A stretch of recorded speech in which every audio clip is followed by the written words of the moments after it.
Hello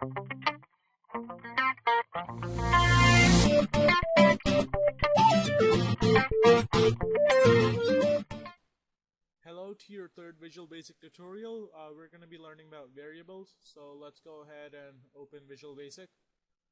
Variables are just like if you've ever, had pre-algebra or algebra. It's just like in math, it stores a value in it. So we're going to create a new project and call it variable.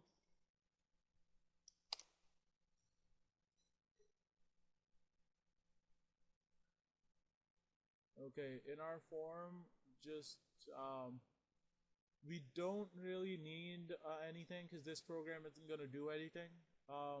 So just drag and drop a button and I'll show you how to do some stuff. Okay, so the way to create a variable is you have to use a format. So the format is dim plus the name of the variable. So name and then as and then the type of variable it is. So our first type is going to be a string. I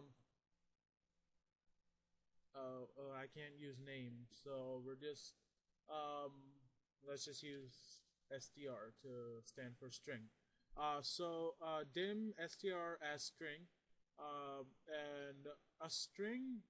What a string does is a string is like all the characters that you can possibly have, and it doesn't really have any. It doesn't really hold, like, you'll understand as you start to use it, but a string is your regular just words, letters, characters, anything. Another thing is a char, so dim the name of the variable as char. A char stands for character, and this can only hold one character, so you can have either one letter, a number, any of like the symbols, like the at sign, the dollar sign, anything like that. Now, these are your basic regular string related variables. The next type is your number variables. So the first one is an integer. So dim int as integer. And an integer, like an integer in math, holds your regular numbers, negative numbers, positive numbers. And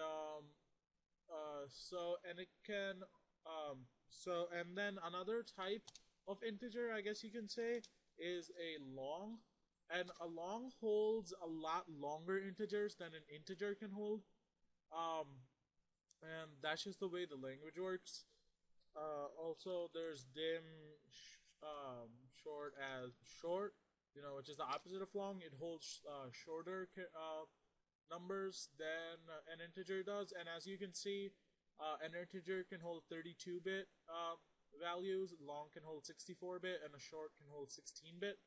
And that's just something that you learn more from like studying binary stuff. But basically, integer holds like a middle number of values, long holds a really long number, and a short holds pretty short number. And all three of these can hold negatives and positives. Now, if you want to use decimals, there are two types that you can use. There's decimal, so dim DEC as decimal, and there's also double. And I prefer to use decimal, but you can use double. The only thing with double is it's not always precise and it's not always predictable that what it does. I might explain more about it in like one of my next tutorials, but for now, all you need to know is that there is a double and there is a decimal. So if you want to set any values to any of these, this is how it works. For a string, whenever you want to put a value into a string, you have to use quotes. So if I put string as the value for string, you have to use the quotes.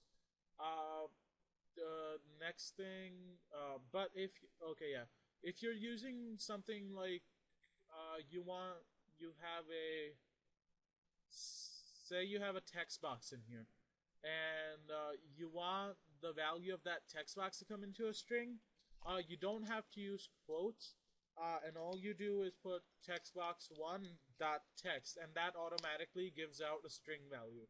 So whenever you're doing like more coded stuff, you don't have to use the quotes. But when you're actually just typing in a value to the variable, you have to use quotes. The next thing is a char. Um, for that, you use quotes and just put your one character in, and so you can have a 3 in there, or you can have whatever you want in there. Let's just put like an @. And I'll explain more usability of char in one of my later tutorials. Um, the next one, integer. Now an integer can be anything, like -2 or 6. So this is how, if I haven't made it clear, this is how you set an integer equal to anything. You just whatever the integer, or not integer, variable, whatever the variable is equals, and then what you want it to equal. This works for VB like around everything. So if you wanted this to be the other way around, and you wanted textbox1.text to equal the string, you would just switch this around. You would put textbox1.text here and string here. So that's just something to keep clear in your mind. Long, same as integer. You don't have to use quotes for any of the number ones, but you can if you want to. Just make sure you don't put anything else except a number in there. So for long, it can be like a really, really long number. And then for a short, here it is. Short, you can use, whatever you want. For most of the time, whenever you're using like a non-decimal whole number stuff, you're gonna just want to use an integer. It's the safe bet, but if you're like, if you want to, you can go to the other ones. For decimal, it's the same thing, like 2.53, and then for double, same thing. I can do 6.12, and I can take that. But if I tried to do that for any of these, like if I put a 2 there, it wouldn't give you an error, but what it would do is it would round, and most of the time you don't want your decimals rounded off to the nearest integer. So that's about it for all the strings. My next tutorial will do a little bit more with variables. And I think that's it. So go out, practice. I mean, I know I haven't shown you a lot of stuff, but the more you get these basics, the easier it'll be for you to program later on. So good luck with your programming adventures, and remember to comment, rate, and subscribe. See you next time.